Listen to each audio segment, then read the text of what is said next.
If you're watching this video, you're already way ahead of the game.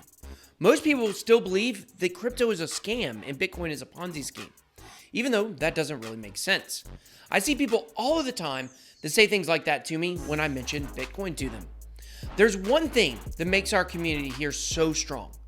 We all know where Bitcoin is going, and we also know where altcoins are heading. We know blockchain is the future. So when we get pullbacks and retracements, we have to look forward to the future. You certainly don't need to start spending money that you don't have yet, but there are some things that you can do right now to put yourself in the best position to take advantage of the gains that you're going to get in the future. In this video, we're going to look at one thing that you can do in order to take advantage of gains once they start rolling in. There are some secrets that investors learned from the last bull run in 2017 that they wish they had known back then. But fortunately, I'm going to share those secrets with you in a series called Maximizing Bull Run Gains. Today, we're going to talk about one of the biggest questions that new people to crypto want to know: to spend or not to spend your crypto. Let's get it.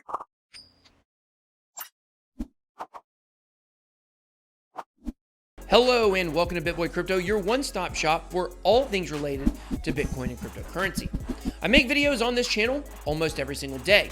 If you like what you hear or see, then please make sure to hit that subscribe button and click the bell to turn on notifications. If you'd like to take the conversation even further, then please make sure to join my Telegram group, the Bit Squad. And guys, we are growing and growing quick. Over the last few weeks, we're outpacing even some of the biggest channels in crypto. We're growing so fast right now that people are starting to accuse me of buying views and buying subscribers. And honestly, I couldn't be happier to hear them say that, because the truth is we are growing and this is the best community in crypto right now, and it's all thanks to you guys. Without you, this channel doesn't work. We're a community of crypto enthusiasts working to help each other, and it doesn't get better than that. All right, guys, in this video, we're going to be talking about a very important question: should you spend your crypto? And the answer could absolutely shock you, because whichever camp you're in, I'm going to show you a perspective that you probably have not thought about before tonight. If you're in the camp that wants to spend crypto, and you might be after this video, then make sure that you sign up for the Crypto.com MCO card. It's the best way to spend. You can get $50 for free when you sign up for a card at mcocard.bitboy.live. More on this later in the video. To figure out the best way to handle spending crypto, we have to start in the beginning. Bitcoin was created in 2009 by Satoshi Nakamoto, who of course is still anonymous to this day. Bitcoin was created as a reaction to the 2008 financial crisis, subsequent recession. But we need to really understand what that means, because you've probably heard people say that Bitcoin was created because of the financial crisis, but you may not understand why. So I'm going to break it down as simply as I can for you. In the early 2000s, banks were giving out crazy amounts of risky loans to people. And those people, of course, could not pay back the loans. So this led the banks to lose a lot of money. But they still should have had a lot of money, because hardworking Americans put billions of dollars in these banks each year. The problem was that the banks were taking the money people deposited, and they themselves made a bunch of risky investments with that money that didn't pan out. So basically, the banks spent everyone's money and were heading towards bankruptcy themselves.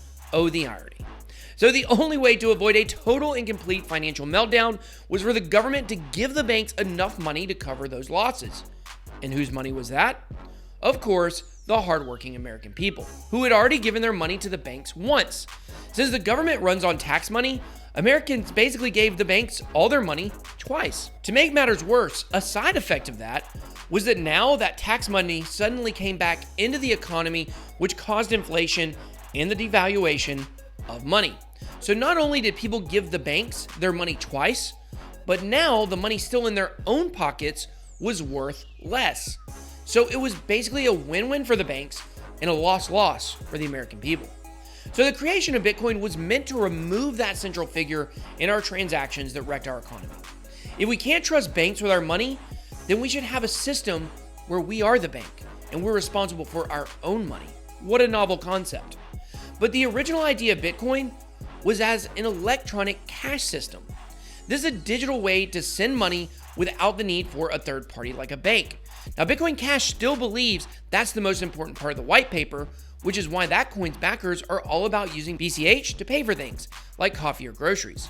But Bitcoin itself has gone through a crazy transition, which coincidentally still embodies Satoshi's original ideas for Bitcoin. Bitcoin has changed from being a digital currency to acting more as a store of value like gold.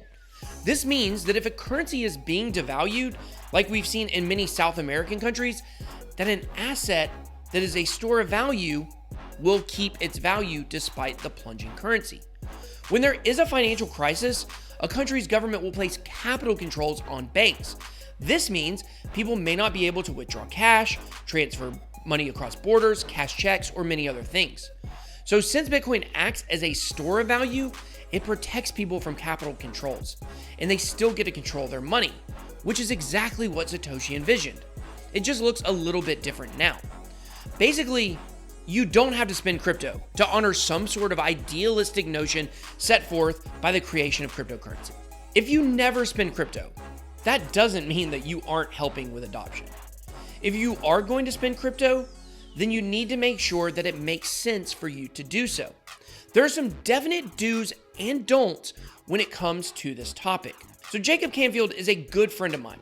He's an excellent trader and also got into crypto before the last bull run. He has a famous story about how he bought a mattress on Overstock.com, one of the first online retailers to accept Bitcoin.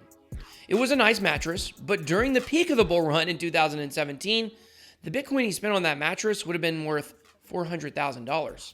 If that were you, how would you sleep at night, knowing that you're putting your head on almost $500,000 that you can't spend? The long and short of it is, you do not want to be spending your Bitcoin or other crypto during a bear market or at the very beginning of a bull run. However, there is one exception.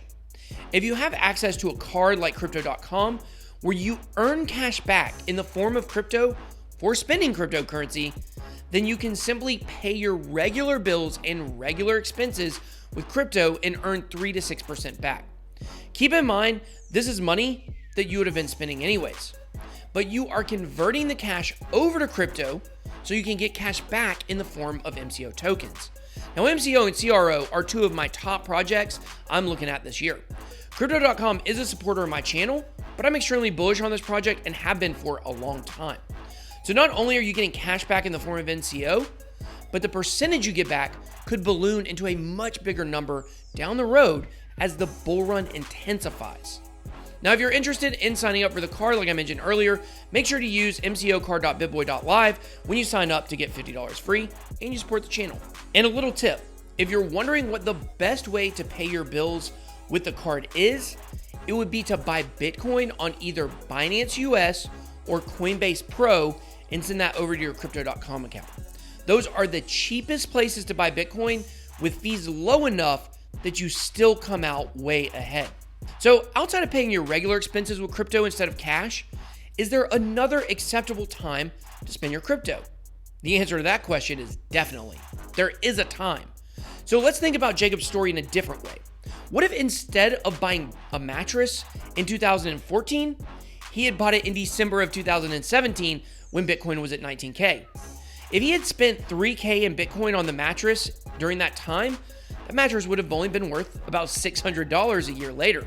Spending crypto at the peak of a bull run or when you are well in profit is a good thing, because during those times, that money is worth more at the time you're spending it than it will be once Bitcoin retraces. And it always retraces. That's why it's a good idea to go ahead and lock up an MCO card now. As the price of MCO goes up, it's going to be much more expensive to get one of these cards. Right now, you have to stake about $275 worth of MCO to get the Ruby card, which is probably the most popular one. Personally, I have the Jade card. As the price of MCO increases, locking up 50 MCO will be difficult. That's why it's better to get it now and be prepared for when the parabolic movement hits. And remember, you are staking those MCO tokens. You're not buying the card. So you're also earning interest on those tokens. Over time, you basically will get the card for free because of the interest you earn. So to sum it up, there are right ways to spend crypto and wrong ways to spend crypto. You should only be spending cryptocurrency if it makes sense. Now, if you want to do it because you think it's cool to say you're spending crypto, then that's cool too. Of course, you can do what you want to do. But from an investment standpoint, you're probably going to want to stick to the plan I've laid out here. Now it's your turn. What do you think about spending crypto? Am I way off base? Should we all be doing our part to spend cryptocurrency for the sake of adoption? I would love to hear your thoughts on this matter in the comment section below. I hope you enjoyed this video. If you did, please make sure to smash the like button and hit the subscribe button to join the fastest growing community in crypto, the Bit Squad. Thank you for watching this video. Have a blessed day. BitBoy out.